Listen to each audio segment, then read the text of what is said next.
Howdy, y'all. Come on in and rest up. I just got the fire going, so stay a while and let me tell y'all a story to help you fall asleep. Now, I know you're here to wind down and relax, so why don't y'all tell me what helps you relax in the comments below. Now, don't forget to like and subscribe if you want to hear more stories. So let's get to it.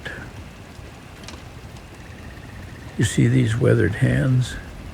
They've hauled in a lot of fish in my 68 years, but they've also felt things, unseen things.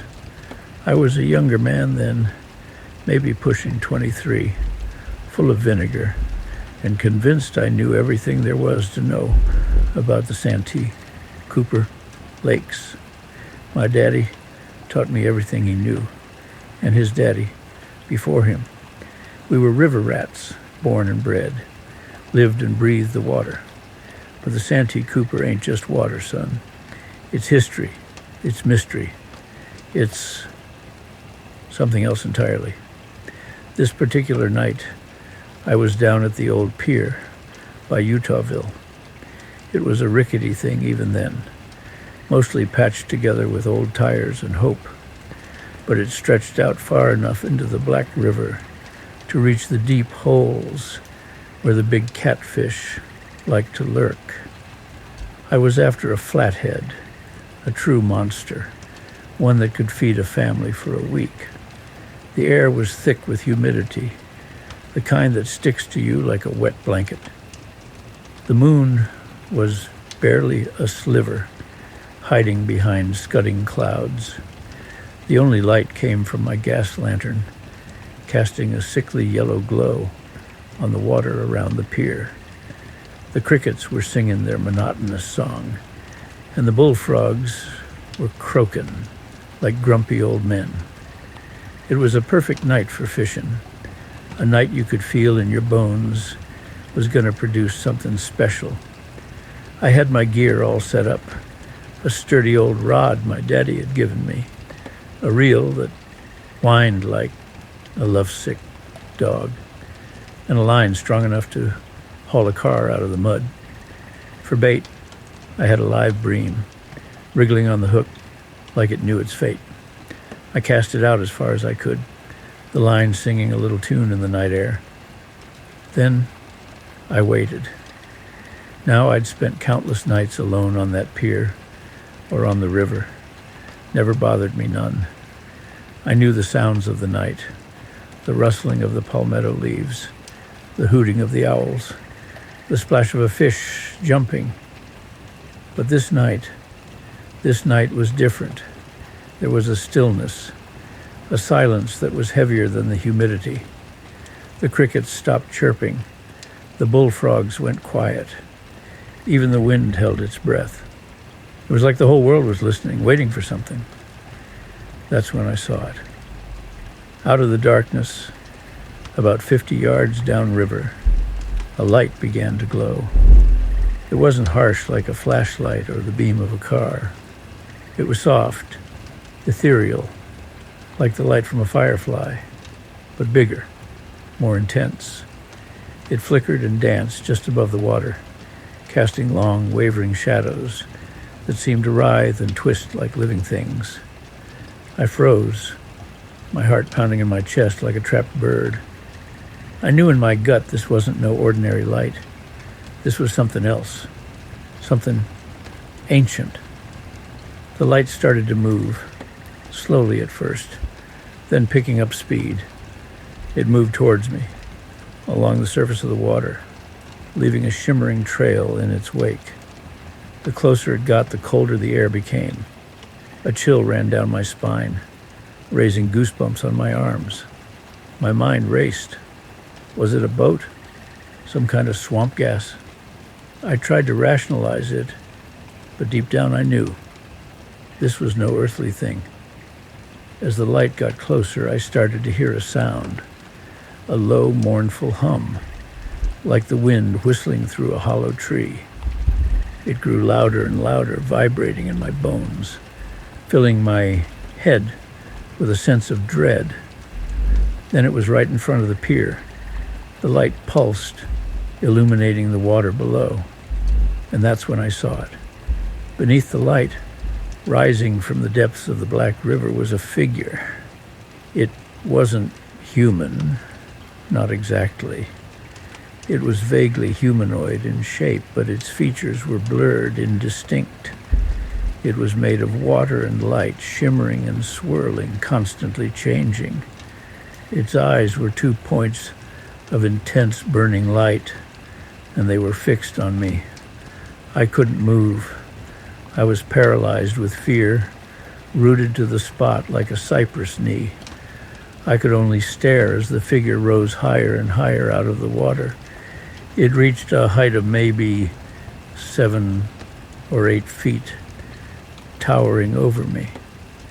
The humming intensified, and I felt a pressure in my head, a feeling of being probed, examined. It felt like the figure was looking into my soul. Then it spoke, not with a voice, not in words I could understand. It was more like a thought, a feeling, projected directly into my mind. "This is my domain," it said. "You trespass upon my waters." The words weren't spoken, but I understood them perfectly. And with them came a wave of overwhelming sadness, a sense of deep, ancient sorrow. I realized then what I was seeing. It wasn't just some random ghost or spook. It was a river spirit, a guardian of these waters. And it was not happy to see me. I managed to stammer out a reply, my voice trembling. I didn't mean any harm. I was just fishing. The figure remained silent for a moment, its luminous eyes still fixed on me. Then it spoke again. "These waters hold memories," it said, "memories of joy and sorrow, of life and death. You must respect them." I nodded frantically, desperate to appease the spirit. "I do, sir. I do respect them. You seek to take life," it said. "But do you understand the cost?" I didn't know what to say. I'd never thought about it that way before. I'd always just seen fishing as a way to put food on the table, a way to connect with nature. But now, standing before this ancient spirit, I felt a pang of guilt. I don't know, I admitted. The figure seemed to consider this. Then it said, "I will let you be. But remember this night. Remember the respect these waters deserve." And with that, the light began to fade. The figure slowly sank back into the Black River, disappearing into the depths from whence it came. The humming subsided, and the cold air began to warm. The crickets started chirping again. The bullfrogs resumed their croaking. The wind whispered through the palmetto leaves. The world returned to normal, but I was not the same. I stood there on the pier for a long time, shaking like a leaf. I reeled in my line, cut the bream loose, and packed up my gear. I didn't want to catch any fish that night. I didn't want to take anything from the river. As I walked back to my truck, I glanced back at the water. The moon was still hidden behind the clouds, but I could almost feel the presence of the river spirit, watching me, reminding me of the lesson I had learned. I drove home in a daze, my mind reeling. I didn't tell anyone about what I had seen. Who would believe me? They'd just think I was crazy, spending too much time alone in the woods. But I couldn't forget it. The memory of the river spirit, the feeling of its presence, the weight of its words, it stayed with me. The next day I went back to the pier, but this time I didn't bring my fishing gear. I just sat there on the edge of the water, listening to the sounds of the river. I tried to understand what the spirit had meant about the memories and the respect. Over the next few weeks, I spent more time observing the river than fishing in it. I watched the birds, the otters, the turtles. I studied the way the water flowed, the way the sunlight danced on its surface. I learned about the history of the area, the stories of the Native Americans who had lived here for centuries, the battles that had been fought along its banks. I began to see the river not just as a place to catch fish, but as a living, breathing entity, a repository of history and memory. And I realized that the spirit was right. These waters deserved respect. Now I still fish. It's in my blood, I can't help it. But I fish differently now. I'm more mindful of the impact I have on the environment. I release more fish than I keep. I try to leave the river cleaner than I found it. And sometimes, when I'm out on the water at night, I'll catch a glimpse of something out of the corner of my eye. A light flickering on the surface, a ripple that doesn't seem quite natural. And I'll remember that night on the pier, and I'll say a silent prayer of thanks to the river spirit for teaching me a lesson I'll never forget. That night changed me, son. It taught me that there's more to this world than what we can see and touch. It taught me to respect the power of nature, the wisdom of the old ways, and the importance of listening to the voices of the past. So, the next time you're out on the water, remember old Jerry's story. Respect the river. Listen to the silence. And maybe, just maybe, you'll hear the whisper of the river spirit too. You might just learn something you never expected. And always remember, son, those are the best kinds of stories. The kind that make you believe. The kind that make you think. The kind that stay with you long after the embers have died down and the fire's gone out. Now, get some rest. Tomorrow, we'll go fishing. But remember what I told you. Respect the river. I tell you, this next tale's been sitting with me for years, and every time I think on it, I swear it gets better. Let's get to it. Now I was probably, maybe 55, 56 years old at the time. Still had a good bit of salt left in my beard, but the years were starting to show. But my boat, the Sea Serpent, she was still chugging along, faithful as ever. I'd had her for over 30 years, and she knew the waters of the Gulf of Mexico better than I knew the back of my hand. It was a scorcher of a July morning, the kind that makes the air shimmer like a mirage. The sun was already beaten down hard by 6, and the humidity was thick enough you could chew on it. I remember wiping the sweat off my brow as I pulled out of the harbor in Biloxi, the Sea Serpent groaning a little as she got underway. I was after red snapper that day, a good mess of them to sell down at the market. I'd been having decent luck, but I was hoping for a real haul. Bait was fresh, tackle was ready, and I had a cooler full of ice. I was set. I headed out to my usual spot, about 20 miles offshore, where the reef dropped off sharp. The GPS coordinates were burned into my memory after all these years. I eased the anchor down, hooked up my line with some cut mullet, and waited. Regular as clockwork. The snapper started biting. I was pulling him in pretty steady for a couple of hours. Nothing huge, mind you. Mostly 2 3-pounders, but enough to make it worth my while. The sun climbed higher, the air got stickier, and the snapper started to slow down. I figured they'd gone deeper to escape the heat. That's when I decided to change things up. I figured I'd troll around a bit, maybe see if I could snag a king mackerel or two. They like to cruise around those reef edges, chasing bait fish. So I pulled up the anchor, cranked up the engine, and started to motor slowly along the edge of the reef, dragging a couple of lures behind me. Now I'd caught my share of mackerel and even a few wahoo over the years, but I'd always dreamed of catching a marlin. They were the kings of the Gulf, majestic creatures that could fight like hell. I'd seen pictures, heard stories, but never had one on the line. Honestly, I figured I never would.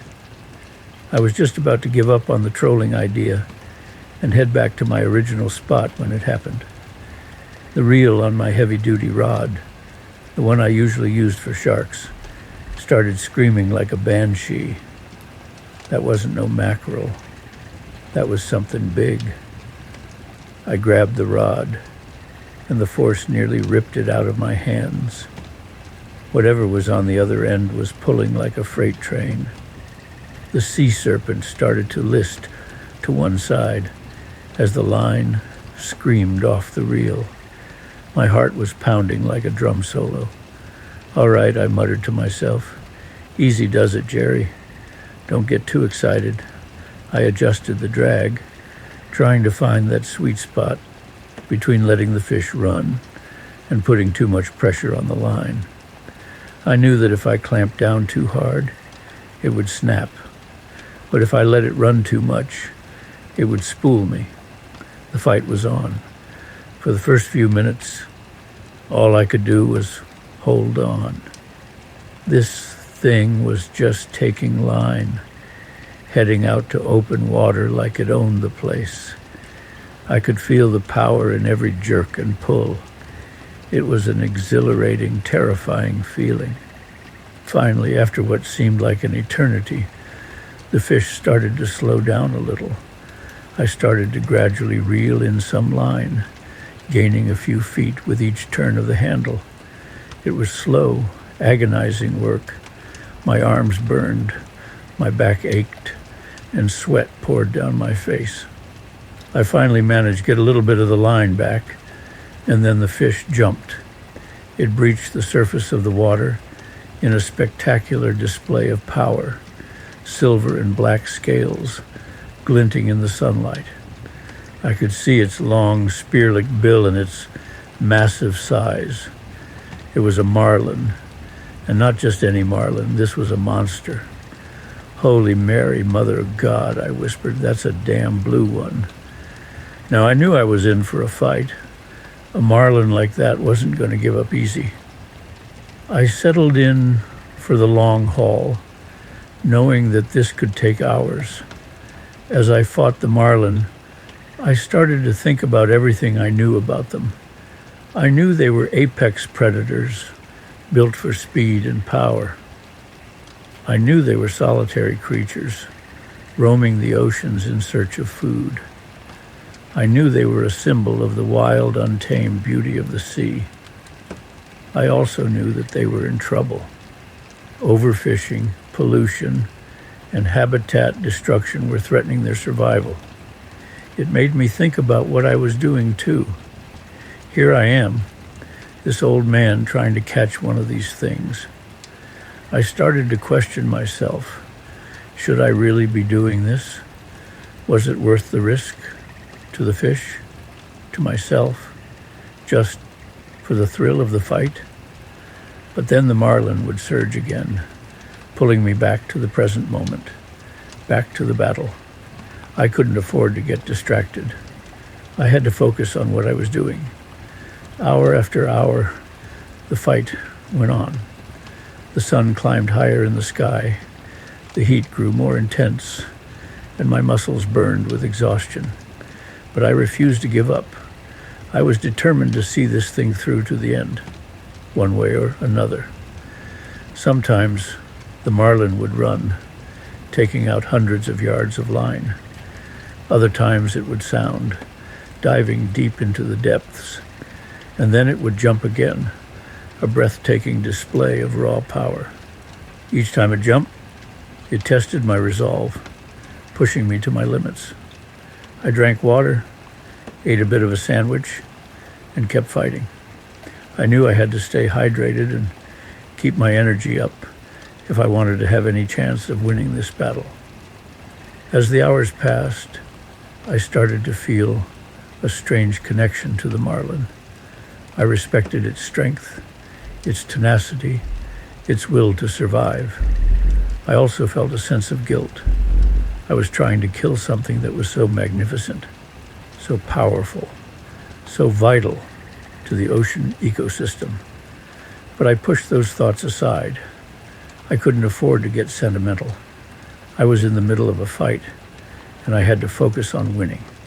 Finally, after what felt like an eternity, the marlin started to tire. His runs became shorter, his jumps less frequent. I could feel that I was gaining the upper hand. Slowly, painstakingly, I began to reel it in, inch by inch. My arms ached, my back screamed, but I kept going.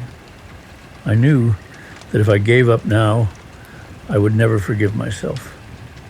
As the marlin got closer, I could see it more clearly. It was even bigger than I had imagined. It was a magnificent creature with shimmering silver scales, a long pointed bill, and powerful, graceful fins. When I finally got it close enough to the boat, I reached for my gaff. But then I hesitated. I looked into the marlin's eye, and I saw something there, a kind of ancient wisdom, a quiet understanding of the natural world. In that moment, something changed in me. I realized that I couldn't kill this fish. It wasn't about the trophy, or the bragging rights, or the money. It was about respect, about honoring the life of this incredible creature. So I did something that surprised even myself. I lowered the gaff, reached for my knife, and cut the line. The marlin paused for a moment, as if surprised by my actions. Then, with a flick of its tail, it disappeared into the depths. I stood there for a long time, watching the spot where the marlin had disappeared. I felt a mixture of relief, sadness, and exhilaration. I had lost the fight, but I had won something more important. I had honored my own conscience. I reeled in the line, stowed my gear, and started the engine. As I headed back to shore, I couldn't stop smiling. I had a story to tell, a story about the one that got away, a story about respect and the wildness of the sea. Now the story doesn't quite finish there.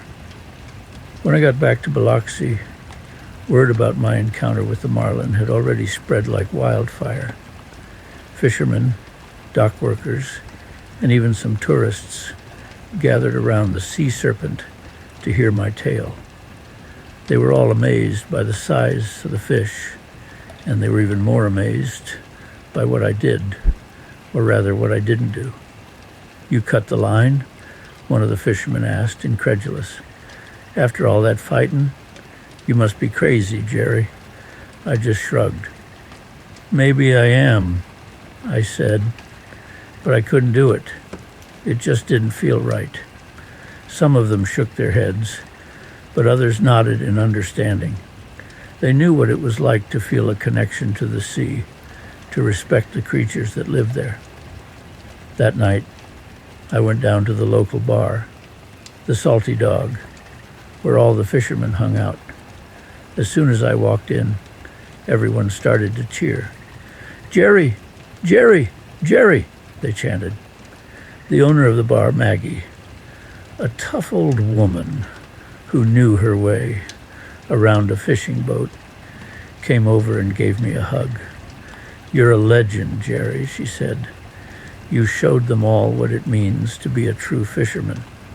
She bought me a beer, and I sat down at the bar, surrounded by my friends and colleagues.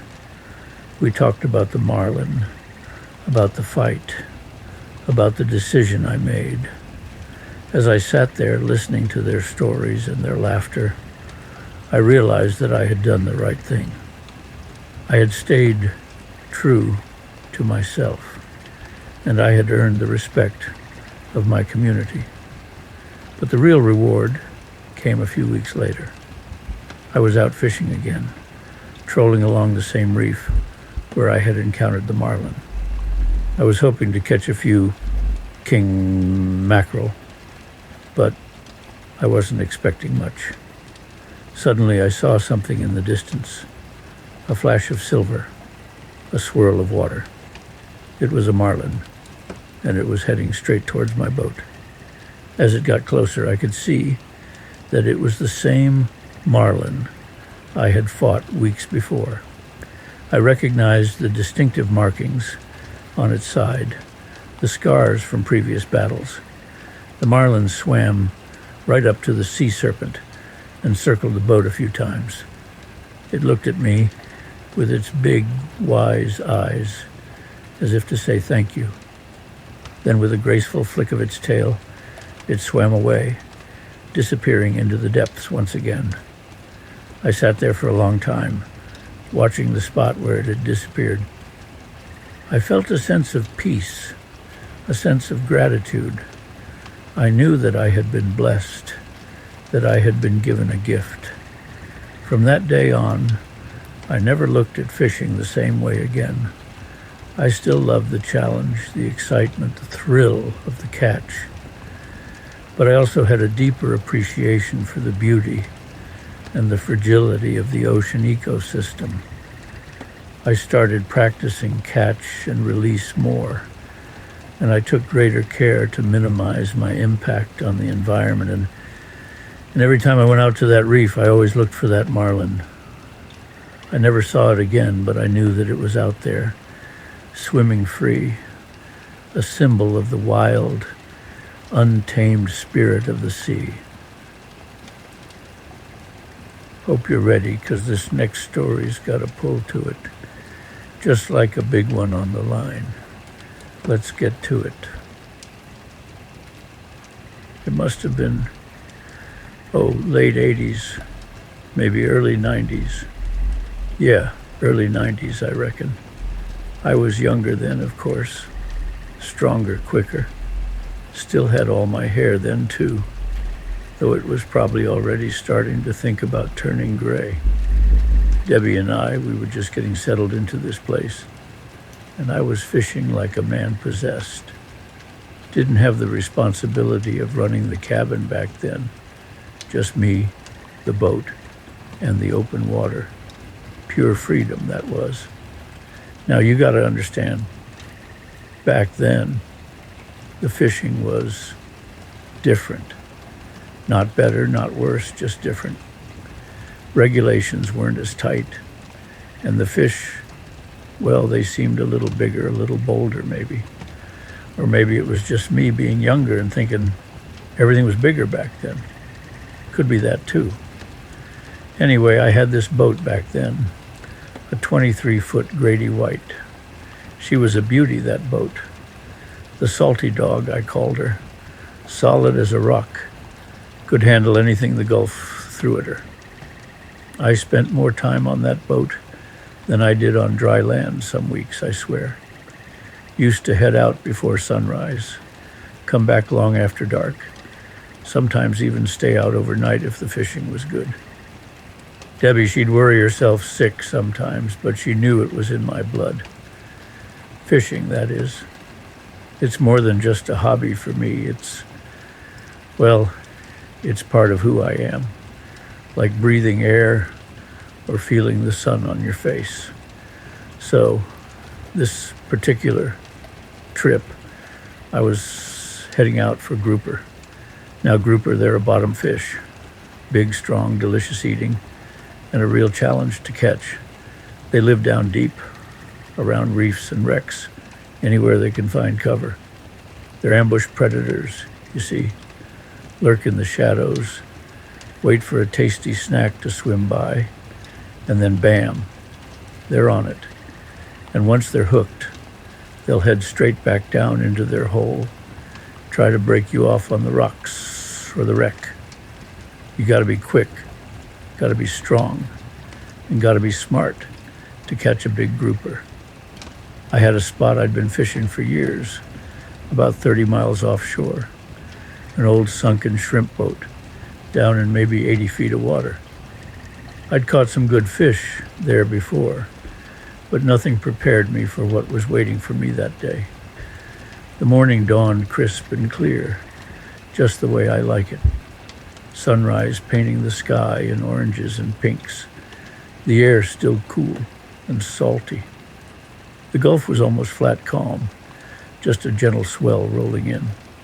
Perfect grouper weather, as we say.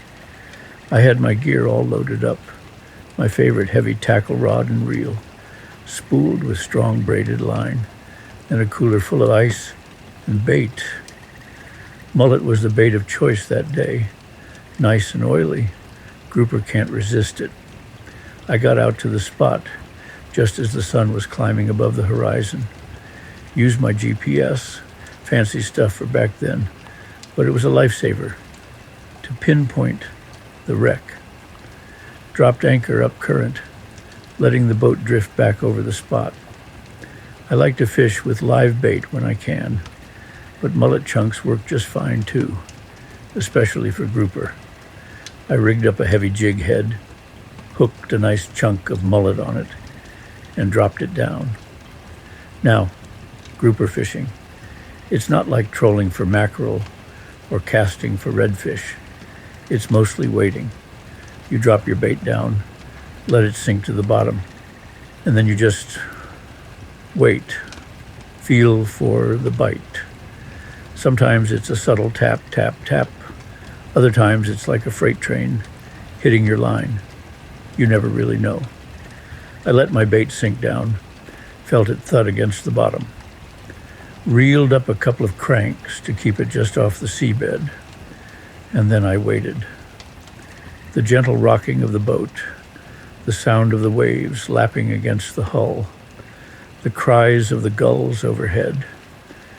It's a peaceful sort of waiting. Let you clear your head, think about things, or not think about anything at all. Just be present in the moment.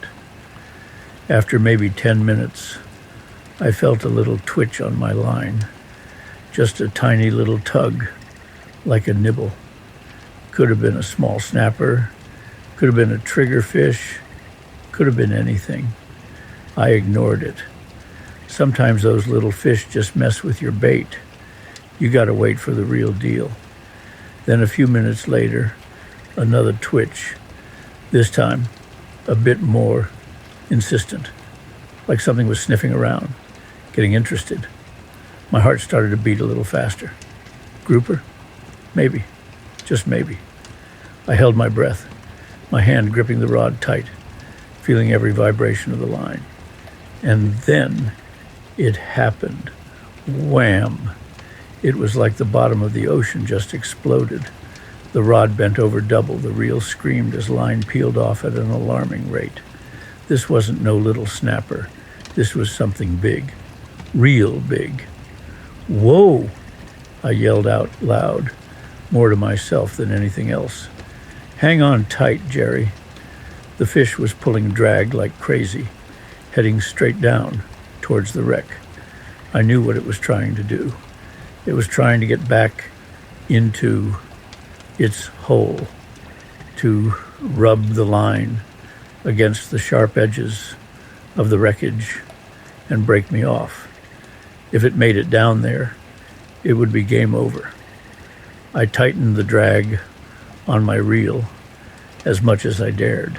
Didn't want to break the line, but I couldn't let it get down to the wreck either. It was a delicate balance. The rod was bowed almost to the breaking point. My arms were straining, my knuckles white as bone. This fish was strong, unbelievably strong. Stronger than any grouper I'd ever tangled with before, for what felt like an eternity, but was probably only a few minutes. It was a straight up and down battle. Me against the fish, brute strength against brute strength. I was slowly, agonizingly gaining line, inch by inch, foot by foot, I was pulling it up from the depths, but every foot I gained, it felt like it fought me back with two. My arms were burning, my back was aching, sweat was pouring down my face, even in the cool morning air. But I wasn't giving up. Not now. Not with a fish like this on the line. This was the kind of fish you dream about. The kind of fish that makes all those hours of waiting, all those empty trips, all worthwhile. Finally, after what seemed like a lifetime, the screaming of the reel started to slow. The line angle started to change, pointing more towards the surface. I was gaining ground. I could feel the fish tiring just a little. Or maybe it was me who was tiring. I couldn't tell anymore. I kept pumping and reeling, slowly but surely bringing the fish up. My muscles were screaming. My hands were cramping, but adrenaline was coursing through my veins, keeping me going. I had to see this fish. I had to know what was on the end of that line. And then it started, a faint shimmer, deep down in the green water, a flash of white, and then slowly, majestically it began to rise. Bigger and bigger it grew as it came up from the depths. My heart was pounding in my chest. This was no ordinary grouper. This was a monster. It broke the surface with a swirl of white water, and I finally got my first real look at it. It was a gag grouper, and it was enormous, bigger than any grouper I had ever seen or even heard of. Its body was thick as a barrel, its mouth like a bucket, its eyes cold and ancient. It looked like something out of a prehistoric age. I just stared at it, awestruck. For a moment, I almost forgot I was still hooked up to it. It was just magnificent, truly magnificent. But the fight wasn't over yet. The fish was still plenty strong, and it was still angry.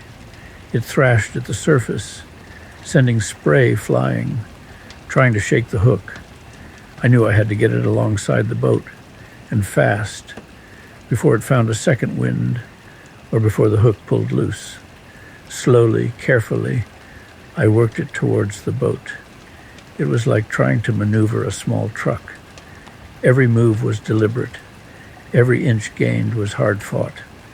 Finally, after what seemed like another eternity, I had it alongside. And that's when I realized I didn't have a net big enough. I didn't have a gaff big enough. Heck, I probably didn't have anything on board that was big enough to handle this fish. I was in trouble. I circled the fish, trying to figure out what to do. It was just lying there on the surface, its massive gills pumping, its dark eyes staring at me. It was exhausted, just like I was, but I knew it could still summon up a last burst of energy if it needed to. Then I had an idea, a crazy idea maybe, but it was the only one I had. I grabbed my heavy leader material, the stuff I used to make my bottom rigs, and tied a loop in the end, a big, strong loop. Then carefully, slowly, I leaned over the side of the boat, my heart pounding in my throat. I had to get that loop around the fish's tail. That was the only way I was going to get it into the boat. But getting close enough to that monstrous mouth, well, it made my skin crawl, just thinking about it. Taking a deep breath, I reached out with the loop. The fish didn't move, didn't even flinch. It was like it knew what I was trying to do. Slowly, carefully, inch by inch, I maneuvered the loop toward its tail. My hand was shaking so badly I could barely hold onto the line.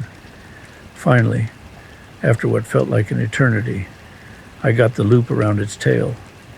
Gently, I tightened it. Snug, but not too tight. I didn't want to hurt the fish, and I didn't want to spook it.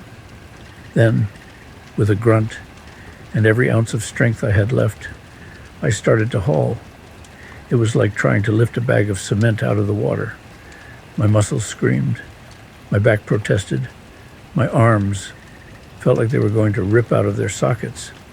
But I kept pulling, slowly, inch by inch. I started to lift the fish's tail out of the water, then its body, then its massive head. It was a struggle, a desperate back-breaking struggle. But I was winning. Finally, with a last Herculean heave, I managed to swing the fish up and over the gunwale of the boat. It landed on the deck with a thud that shook the whole boat. And then it was done. It was in the boat. I had done it. I collapsed back against the console, gasping for breath, my body trembling, my hands shaking. I just sat there for a moment, staring at the fish, at this magnificent creature I had just wrestled from the depths. It was even bigger on deck than it had looked in the water. Truly a monster. After a few minutes, when my breathing started to return to normal, I got up and went over to the fish. It was still alive, its gills still pumping, but it was exhausted just like I was. I knelt down beside it and just looked at it, really looked at it, at its thick, powerful body, its ancient eyes, its massive mouth. It was a creature of the deep, a king of its domain, and I had, for a brief moment, matched wits with it and come out on top. A strange feeling washed over me. Pride, of course, but also respect and a little bit of sadness. Sadness that such a magnificent creature was now out of its element, out of its world. Sadness that its life, which had probably spanned decades, maybe even centuries, was now going to end. I knew I couldn't release it, not after such a long fight. It was too exhausted, too stressed. It wouldn't survive. And besides, back then, regulations weren't what they are now. Catching a fish like this was a once-in-a-lifetime event. It was a trophy, a story to tell for years to come. So with a heavy heart, but with a sense of awe and respect, I dispatched the grouper. It was quick and as humane as I could make it. Then I set about the task of getting it into the fish box. Even that was a struggle. It barely fit. I had to really cram it in there, and even then the tail was sticking out. The trip back to shore was, well, it was different. The boat felt heavier, more solid somehow, like it was carrying something truly significant. The sun was higher now. The day was getting hotter, but I hardly noticed. My mind was still back there in the depths, battling that fish. When I got back to the dock, there were a few other fishermen around, cleaning their catches. As I pulled up, they all stopped what they were doing and stared. They saw the size of the fish in my boat, and their jaws just dropped. "Holy moly, Jerry, what in the world did you catch?" one of them asked, his eyes wide. "Grouper," I said, my voice still a little hoarse from yelling. "A big one." They came over to take a look, and a small crowd started to gather. Everyone was amazed. They'd never seen a grouper that big, never even heard of one that big. Word spread around the docks like wildfire. People came from all over, just to see it. We weighed it on the dock scales. It tipped the scales at, well, let's just say it was well over 100 pounds. Closer to 150 if I'm being honest. A true monster grouper. That fish, well, it fed us for weeks, and we shared it with all our friends and neighbors. It was the talk of the town for months. People still ask me about it sometimes, even now. "Jerry, remember that giant grouper you caught back in the day?" They always ask. And I always smile and say, "Yeah, I remember." How could I forget? Because you don't forget a fish like that. It's not just about the size, although that was impressive, sure. It's about the fight, the struggle, the connection you make with nature, with the raw power of the ocean.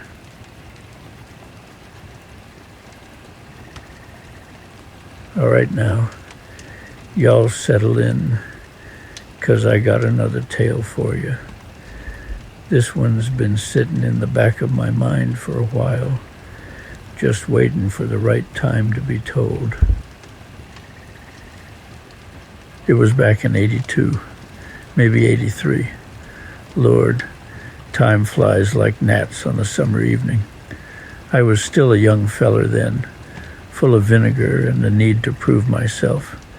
My daddy, bless his soul, had taught me everything he knew about fishing the Gulf, but I was restless, always looking for something bigger, something legendary. The whispers started in the docks down in Biloxi. Fishermen talk, you know, always exaggerating, always trying to outdo each other. But this was different. This wasn't just tavern talk. This was hushed tones and nervous eyes. Talk of a monster grouper. They called him Old Leviathan. Now I'd caught my share of big grouper over the years. 100-pounders, maybe even a touch more. But this was different. They said Old Leviathan was different. They said he lived out past the continental shelf, in a spot where the water was dark as ink, and the pressure could crush a submarine.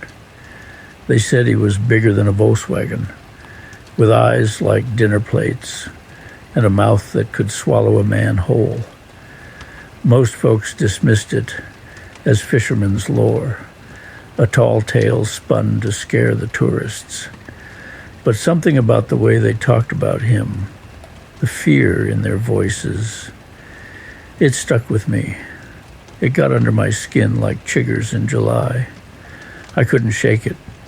So I started doing my research. I pored over charts, studied the currents, talked to divers who'd gone out that far. Most just laughed in my face, told me I was chasing a ghost. But a few, the ones I trusted, they admitted they'd heard the rumors too. They'd seen things out there, strange readings on their sonar, unexplained shadows in the deep. I had a boat back then, a 28-foot Bertram, named her the Wanderer. She was a sturdy girl, built for the open water.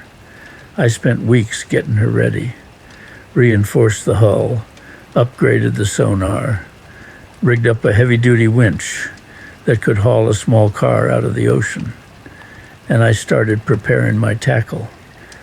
Now, you got to understand, regular grouper fishing gear ain't going to cut it with something like Old Leviathan. I'm talking about thick braided line, strong enough to tow a truck, hooks forged from hardened steel, and a rod that felt like holding a telephone pole. I even had a custom-made lure built, a giant articulated sardine, painted with luminescent paint to attract attention in the deep. My wife, bless her heart, thought I was losing my mind. She'd say, "Jerry, you're going to get yourself killed chasing that fish. Leave it alone. It's just a story." But I couldn't. The idea of Old Leviathan had burrowed its way into my soul. I had to know if he was real. Finally, the day came. The weather was perfect. Calm seas, clear skies, and a gentle breeze blowing off the Gulf. I packed the Wanderer with enough fuel, food, and water to last a week. I kissed my wife goodbye, told her I loved her, and pointed the Wanderer's bow towards the horizon. The first few hours were uneventful. The sun beat down, the engine hummed, and the water stretched out in every direction, an endless expanse of blue. As I got further from shore, the other boats disappeared. It was just me, the Wanderer, and the open ocean. Then I hit the spot, The coordinates I'd painstakingly calculated from the charts and the divers' reports. The bottom dropped off sharply, plunging into what felt like another world. The water turned a deep, forbidding blue, almost black. The sonar screen lit up with jagged peaks and valleys, indicating a complex underwater landscape. I cut the engine and let the Wanderer drift. The silence was deafening. All I could hear was the creak of the hull and the distant cries of gulls. I took a deep breath, said a little prayer, and lowered my line. The weight of the lure and the sinker pulled the line taut. It felt like I was lowering a small anchor. I watched the line spool out, counting the meters as they ticked off on the counter. 50 meters, 100 meters, 200 meters. The water was getting colder, darker. Finally, at 300 meters, the line stopped. I was on the bottom. I engaged the reel and started jigging the lure, trying to attract some attention. I waited. Nothing. Just the feel of the current tugging at the line. I waited another hour. Still nothing. Doubt started to creep into my mind. Maybe my wife was right. Maybe this was all a fool's errand. Maybe old Leviathan was just a myth, but I couldn't give up. Not yet. I adjusted my position slightly and tried again. This time I let the lure sit on the bottom for a longer period, hoping to pique the interest of anything that might be lurking nearby.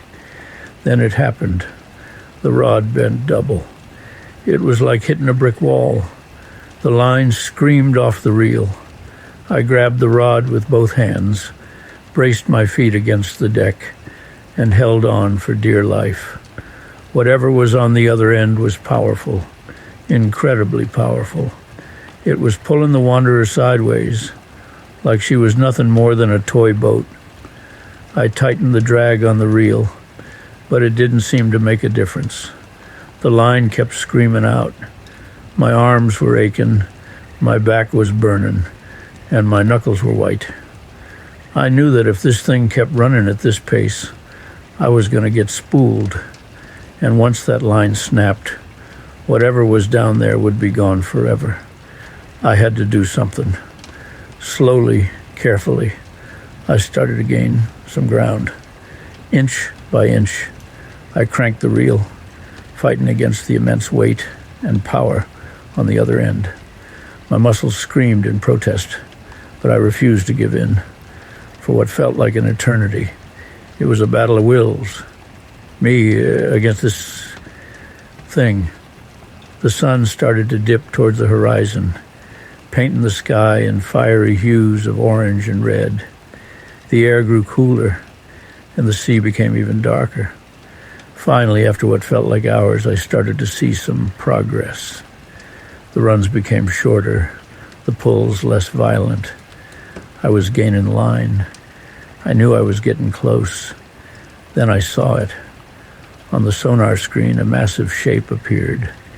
It was bigger than anything I'd ever seen. It dwarfed the Wanderer. It was old Leviathan. My heart pounded in my chest. I was terrified, but I was also exhilarated. I had found him. The legend was real. Slowly, painstakingly, I brought him closer to the surface. The strain on the line was incredible. I could feel the heat of the reel burning against my fingers. Then he broke the surface. The sight of him took my breath away. He was enormous.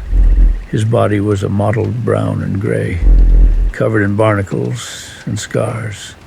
His eyes were huge, like ancient knowing orbs. His mouth was a cavernous maw, lined with rows of razor-sharp teeth. He looked at me, or at least I thought he did.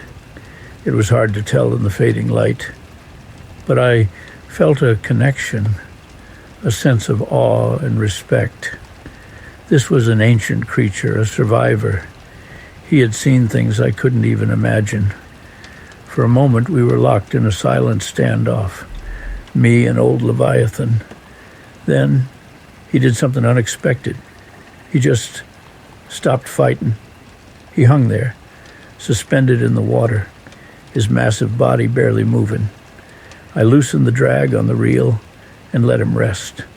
I knew that I could probably reel him in, get him close enough to the boat to take a picture, maybe even try to tag him. But something told me not to. I looked at him, at his ancient eyes, at his scarred body. I realized that I didn't need to prove anything. I didn't need to conquer him. I just needed to know that he was real. So I did the only thing that felt right. I cut the line. The lure, the hook, the leader, all drifted away, sinking back into the depths. Old Leviathan turned slowly and disappeared back into the darkness. I sat there for a long time after that, staring at the empty ocean. The sun had set completely, and the stars had started to come out. The only sound was the gentle lapping of the waves against the hull of the Wanderer. I felt a profound sense of peace. I had found what I was looking for, not in the fish itself, but in the journey, in the challenge, in the knowledge that there are still mysteries out there, hidden in the depths of the ocean. I started the engine and turned the Wanderer towards home.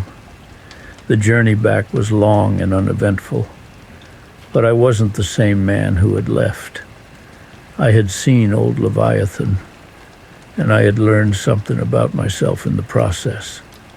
I never told anyone the full story. Most folks wouldn't have believed me anyway.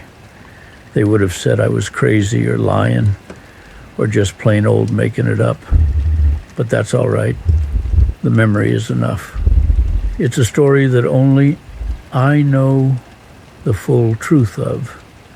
The Wanderer's hull had some damage over the years and ended up being sold for scraps, but it all paid off. That fishing adventure gave me a lifetime worth of stories to tell.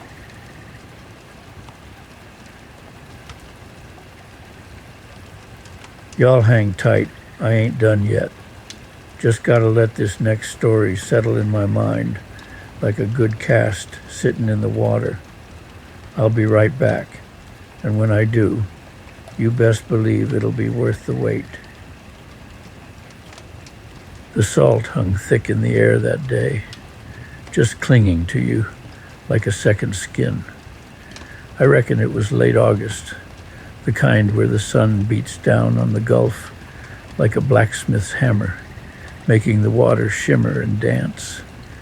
Debbie, bless her heart, was back at the cabin, probably fussing over her begonias and getting ready for the next wave of travelers.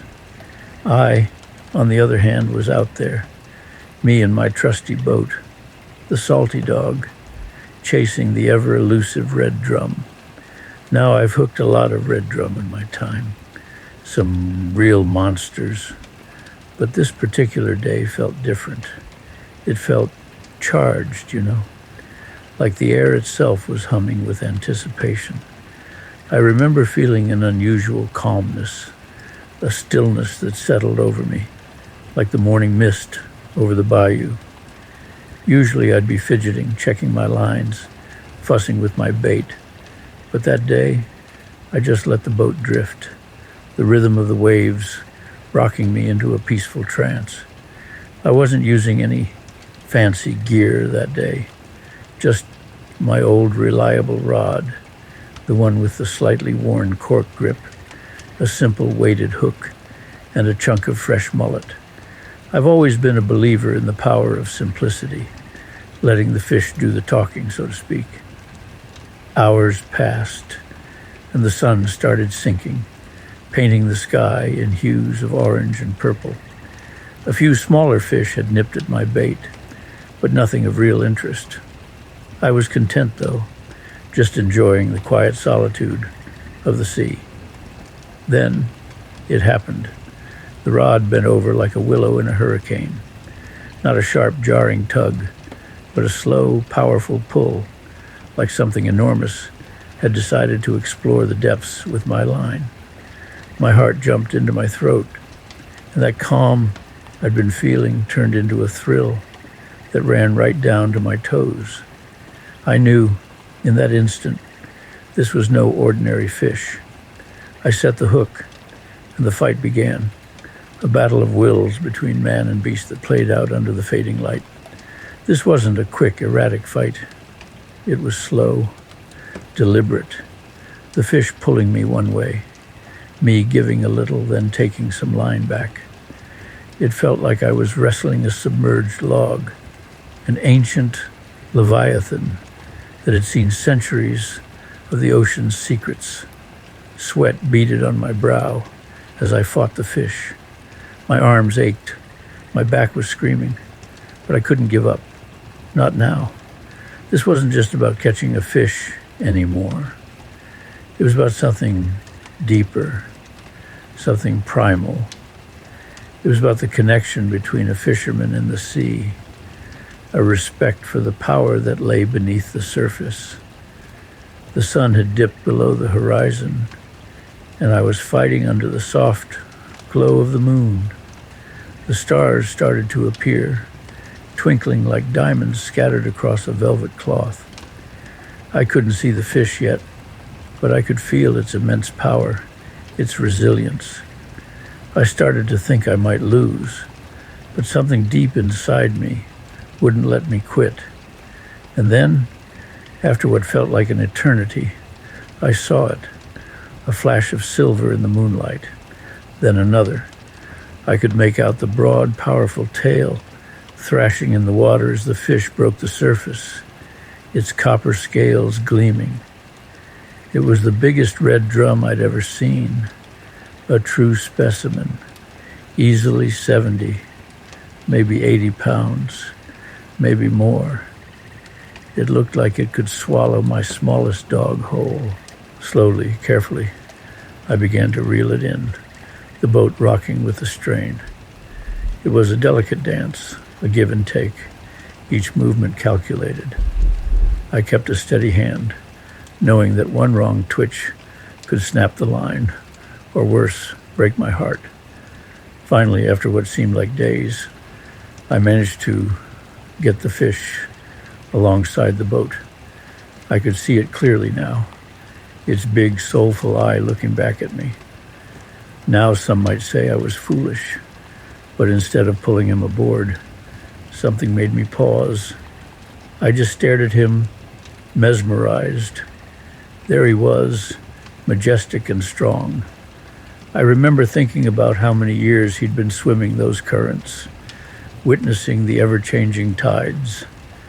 I felt a profound respect for him, a kinship that went beyond the usual fisherman's pride. It was like I was seeing a part of myself reflected in his ancient eyes, a connection to the deeper rhythms of the universe that we all sometimes tend to forget. In that moment, the thrill of the catch faded. I knew that pulling him into the boat, taking him away from his home, just didn't feel right. So I did something I never usually do. I took my knife and carefully cut the line.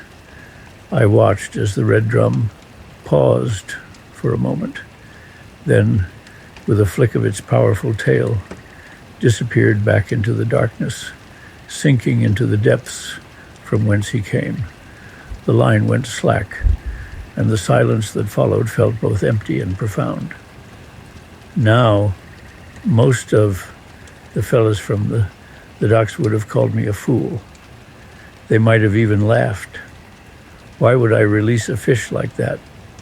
I could have bragged about it for years, but I didn't care. The memory of that encounter, that silent understanding between man and fish, was worth more than any trophy I could ever hang above my mantle. I pulled in my line, packed up my gear, and headed back to shore. Debbie was waiting for me, a worried look on her face, but I just smiled and told her, "I caught a big one, Debs, the biggest one I've ever seen." She asked how big in pounds, and I told her. "Oh dear," she said, "that would have been a great feast for the travelers." I just chuckled and said, "But this one, Debs, I'll remember forever." And you know what? I still remember it like it was yesterday. The salt, the sweat, the fight, the gentle release. That's the thing about fishing, friend. It's not just about the catch. It's about the journey. It's about the moments of quiet contemplation, the connection with nature, and sometimes it's about the ones that got away. And that, my friend, is a story I'll carry with me until the day the tide takes me away. Now, how about another glass of tea? Don't wander off now. I got another tale coming. Just need a minute to stir up the right memory. Be back quicker than a catfish snapping up bait. Well, I got one that ain't just about fish, though there were plenty of them involved. This one's about humanity, I guess. It was back when I was a young buck, barely out of my teens and full of more vinegar than sense, drafted into the Army during that mess in Vietnam. I wasn't a soldier, really, more of a logistical fella they stuck me with. Ended up stationed down in Louisiana, near a small town called Bayou Chain. Had a little base there, mostly for training and processing. Now Bayou Chain, it's a sleepy little place, thick with cypress trees draped in Spanish moss, and the water runs slow and muddy. Folks there, they lived off the land, and mostly off the fish in that bayou. I'd grown up fishing myself, out on the Gulf Coast, so I felt right at home, even in uniform. But the thing was, this base started getting these refugees, folks fleeing conflicts in Southeast Asia, mostly Vietnamese, Cambodian, and Laotian. They were scared, confused, didn't speak a lick of English, and about as familiar with Louisiana as a polar bear would be. They'd been through hell. You could see it in their eyes, losing their homes, their families, everything. We were supposed to get them settled, teach them the basics, help them find their footing in a brand new world. Problem was, nobody really knew how. The Army was good at fighting wars, not so much at rebuilding lives. So these folks were just existing, eating the Army food, which they didn't much care for, and staring out at the bayou with this lost look. I saw it, and it just bothered me. Back home, fishing wasn't just a hobby. It was life.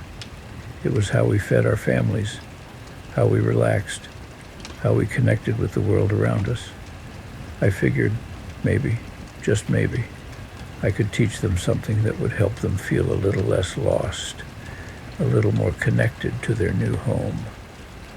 So I went to my commanding officer, a gruff old bird named Captain Thompson, told him my idea about teaching the refugees to fish. He looked at me like I'd grown a second head. "Fish, Miller? You want to teach them to fish? We got paperwork to do, Miller. We got regulations to follow. We ain't running a fishing camp here." I pleaded my case, told him how it could help them, give them a skill, a sense of purpose, maybe even a little bit of peace. He finally sighed, rubbed his temples, and said, "All right, Miller, you want to waste your time on this, you go ahead. But don't let it interfere with your regular duties. And if they start complaining about the worms, I'm holding you responsible." I grinned, saluted, and got to work. First thing I did was scrounge up some old fishing gear. The base had a storage shed full of forgotten supplies, and I managed to find a few rusty rods and reels, some tangled fishing line, and a box of rusty hooks. Next, I had to find someone to translate. I found a young Vietnamese woman named Mai, who had learned some English in a refugee camp before coming to Louisiana. She was quiet, but her eyes were sharp, and she was eager to help. Together, we rounded up a group of refugees, maybe a dozen or so, men and women, young and old.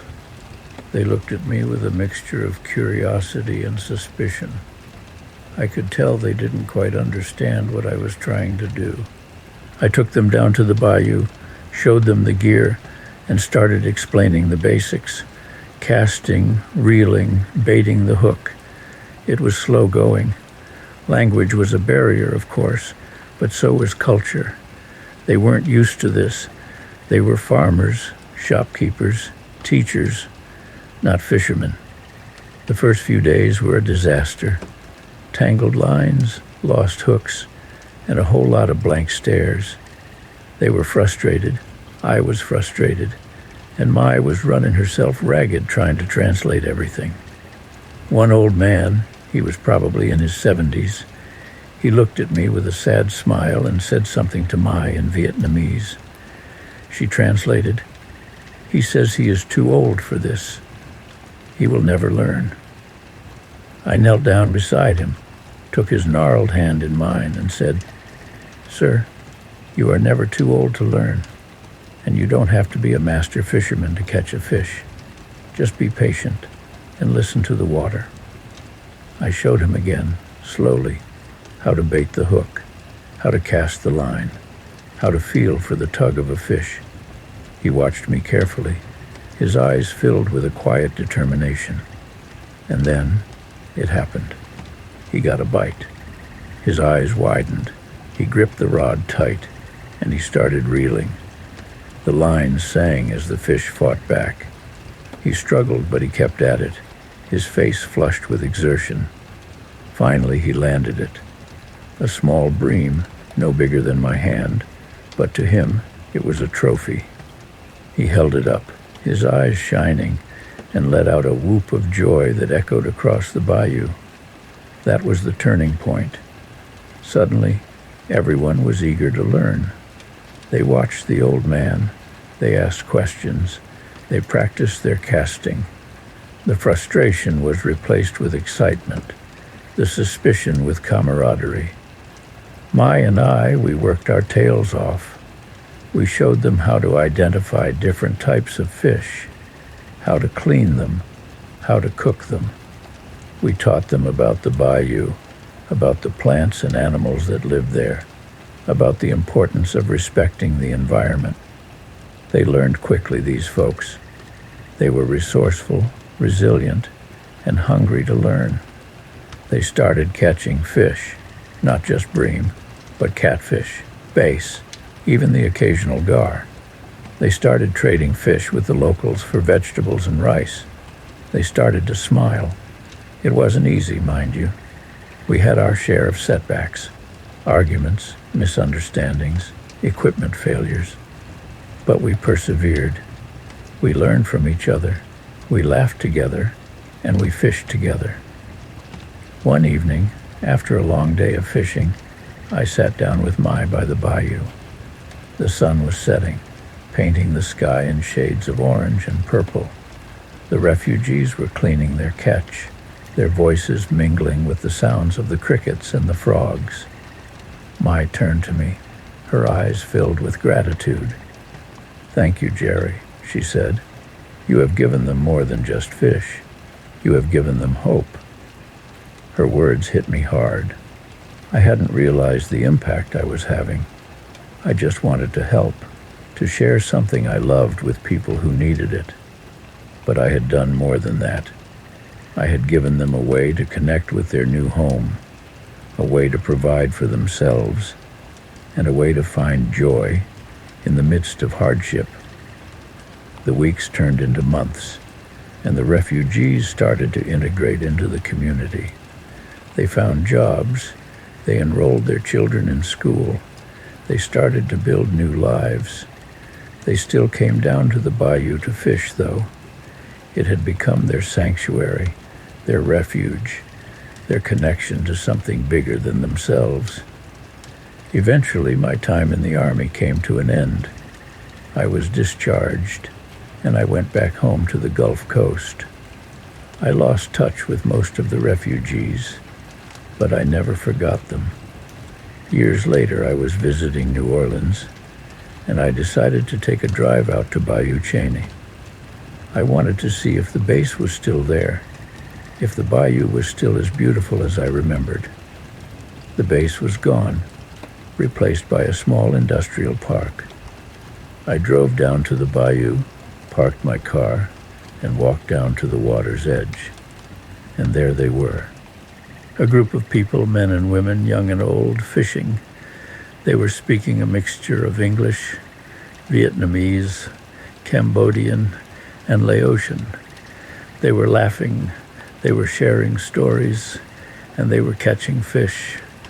I stood there for a long time watching them, my heart filled with a quiet joy. I didn't approach them, didn't want to intrude. I just wanted to see that they were still here, still fishing, still thriving.